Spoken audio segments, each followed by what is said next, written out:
اللہ تبارک و تعالیٰ نے جس طرح کمال سیرت میں اولین و آخرین سے ممتاز اور افضل بنایا، اسی طرح آپ صلی اللہ تعالیٰ علیہ وسلم کو جمال صورت میں بھی بے مثل اور بے مثال پیدا کیا۔ ہم اور آپ حضور صلی اللہ علیہ وسلم کی شان بے مثال کو بھلا کیا سمجھ سکے۔ صحابہ کرام رضوان اللہ تعالیٰ علیہم اجمعین جو دن رات سفر اور حضر میں جمال نبوت کی تجلی دیکھتے رہے، انہوں نے محبوب خدا صلی اللہ علیہ وسلم کے جمال بے مثال کے فضل و کمال کی جو مصوری کی، اس کو سن کر یہی کہنا پڑتا ہے کہ مدح رسول نے کیا خوب کہا ہے۔ اللہ تعالیٰ نے حضرت محمد صلی اللہ علیہ وسلم کا مثل پیدا فرمایا ہی نہیں، اور میں یہی چاہتا ہوں کہ وہ کبھی نہ پیدا کرے گا۔ صحابہ کرام تاجدار دو عالم صلی اللہ علیہ وسلم کے درباری شاعر حضرت حسان بن ثابت رضی اللہ عنہ نے اپنے قصیدے حمزیہ میں جمال نبوت کی شان میں بہت سارے اشعار فرمائے۔ وَحَسَنَ مِنْكَ لَمْ تَرَ قَطُّ عَيْنِي۔ یا رسول اللہ صلی اللہ علیہ وسلم، آپ سے زیادہ حسن جمال والا میری آنکھ نے کبھی کسی کو دیکھا ہی نہیں،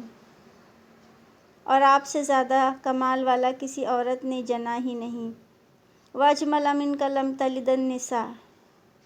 تَلِدِ النِّسَاءِ۔ آپ سے زیادہ کمال والا کسی عورت نے جنا ہی نہیں۔ یا رسول اللہ، آپ ہر عیب و نقصان سے پاک پیدا کیے گئے، گویا آپ ایسے پیدا کیے گئے جیسے حسین و جمیل پیدا ہونا چاہتے تھے۔ حضرت محبوب خدا صلی اللہ علیہ وسلم اپنی خوبیوں میں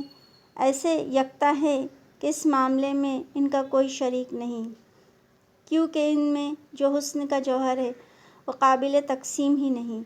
اعلیٰ حضرت امام احمد رضا خاں علیہ رحمہ فرماتے ہیں، تیرے خلق کو حق نے عظیم کہا، تیری خلق کو حق نے جمیل کیا، کوئی تجھ سا ہوا ہے نہ ہوگا شہا، تیرے خالق حسن و ادا کی قسم۔ حسن جمال میں حضور نبی کونین صلی اللہ علیہ وسلم بے مثل و بے مثال ہے۔ چنانچہ محدثین آپ صلی اللہ علیہ وسلم کی ہر ادا عضو شریفہ کے تناسب اور حسن و جمال کو بیان کرتے ہیں۔ حلیہ مبارکہ کے جمیل ذکر کا بیان بہت سارے محدثین نے لکھا ہے،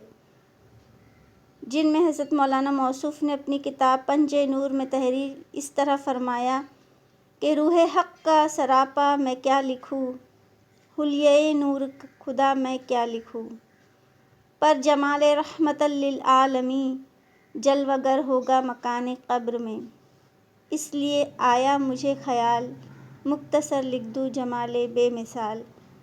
تاکہ یاروں کو میرے پہچان ہو اور ان کی یاد بھی آسان ہو۔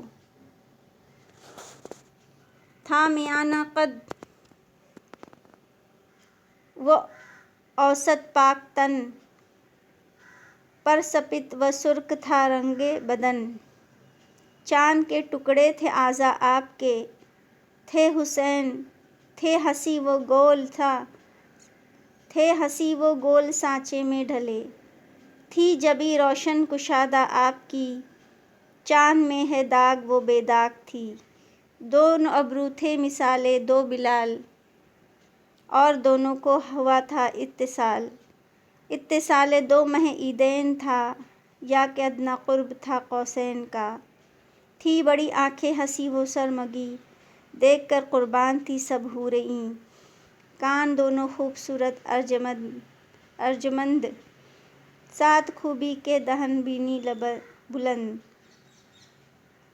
صاف آئینہ تھا چہرہ آپ کا، صورت اپنی اس میں ہر ایک دیکھتا، تابِ سینہ ریش محبوب الٰہ، خوب تھی گنجان منہ رنگ سیاہ، تھا سپید اکثر لباسِ پاک تن، ہو ازار و جبہ یا پیرہن، سبز رہتا تھا عمامہ آپ کا، پر کبھی سود و سپید و صاف تھا، میں کیوں پہچان عمدہ آپ کی دونوں عالم میں نہیں ایسا کوئی۔